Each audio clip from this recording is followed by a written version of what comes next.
Орусияда президент Путинге каршы чыккандардын тагдыры бири-бирине окшош. Алар негизинен күмөндүү жагдайларда каза болушат. Алексей Навальный Путиндин көрүнүктүү сынчысы болчу. Анын иликтөөлөрү интернетте 100 миңдеген көрүүчүлөрдү чогулткандыктан ал коркунучка айланган.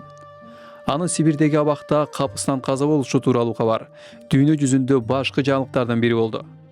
Путиндин жакын адамы саналган Евгений Пригожин былтыр бийликке каршы кыска убакытка козголоң уюштурууга жетишкен. Бир нече ай мурда ал сырдуу жагдайда учак кырсыгында көз жумду. Борис Немцов оппозиция лидери болгон. Ага 4 жолу катышкан. Журналист Анна Политковская Орусиянын мамлекеттик саясатын сындачу. Ал да 2006 жылы киши колдуу болгон.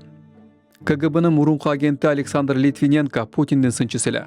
Ал Лондондо орус агенттери уу кошуп койгон бир чөйчөк чайды ичип каза болгон. Күмөндүү жагдайларда каза болгондордун арасында саясий оппоненттеринен башка адамдар да болгон. Ишкер Павел Антов болсо, Украинадагы согушту сындаган билдирүүнү мен жазган эмесмин деп айткан. Бирок андан көп өтпөй ал Индиядагы мейманкананын терезесинен кулап көз жумган.